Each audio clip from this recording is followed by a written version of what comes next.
Dumelang bagaetsho. So Dumelang in my language would be equivalent to hello everyone. This is Dennis Mukapisi from Pangolin Photo Safaris. I'm here to talk to you about my 3 most challenging subjects to photograph. If you like our videos, please don't forget to subscribe.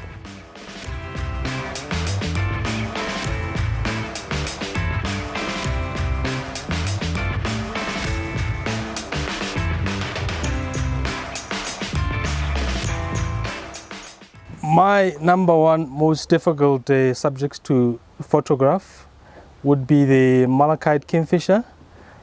The place where we are now is a typical Malachite habitat.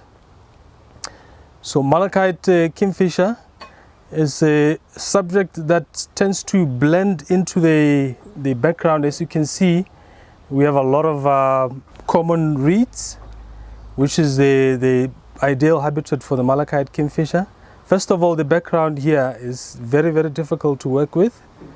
And the second thing is our subject is so small that it blends into the environment. And the most interesting thing about photography is to get your subject in action. And to try and get a Malachite in action, that is a Malachite in flight, is very, very difficult. So you're going to be working with some really crazy high shutter speeds. You're looking at somewhere between 4,000 and 6,000 of a second. So even then, it's still very, very difficult to photograph this amazing, beautiful bird. But if you're looking for a portrait of a Malachite kingfisher, you can get it in some places, but as I've said, the background will still be challenging. But photography is about patience. So whenever we get a subject that is not ideal, we try look for more subjects. Ideally, a subject that is a little bit far from its background, so you can get a nice shallow depth of field.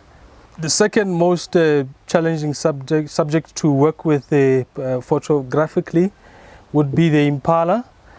Impalas are generally in a group, and whenever we approach them in a group, people are excited to say, you know, I'm finally going to get my impala in high definition. But the first challenging factor about photographing a group of impala is that you're getting this jumbled up setting of impala, one impala looking to the left, one impala looking to the right. So basically you have a chaotic setting of impalas, and you try and look for one subject in the middle or one subject on the side which is sticking out more. Hopefully you're going to get a subject with a little bit of interaction between impala and, for example, oxpecker. So if you are lucky to get that kind of interaction, then good for you, because photography at the end of the day is illuminating or drawing your viewers' attention towards just that one interesting subject.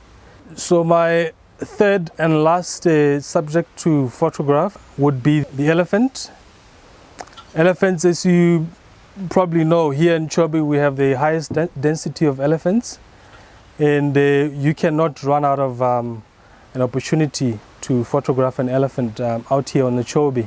But the most difficult thing would be, how do you find your ideal subject in, once again, a jumbled up setting where you have too many subjects. Let's say they're coming down to the river to drink, and they're coming down as a herd or a breeding herd, and it's a big giant mess of subjects, and you are still again looking to direct your viewer towards that one area of your frame that you want your viewer to focus on.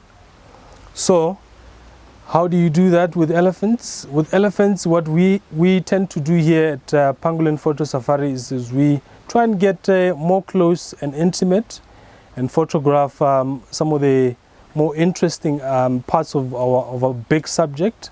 So for example, you'd do what we call detail shots. Just focus on the eye. Believe it or not, the tail of an elephant is actually quite interesting as a portrait.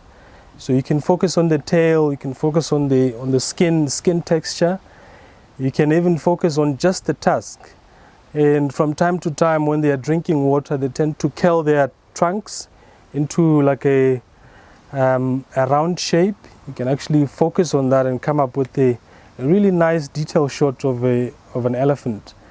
Instead of just focusing on this huge big head or huge big animal, those would be the tips on how to photograph this, in my opinion, very difficult but beautiful subject.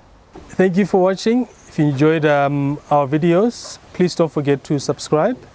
We hope to see you here someday on the Chobe River, and thank you.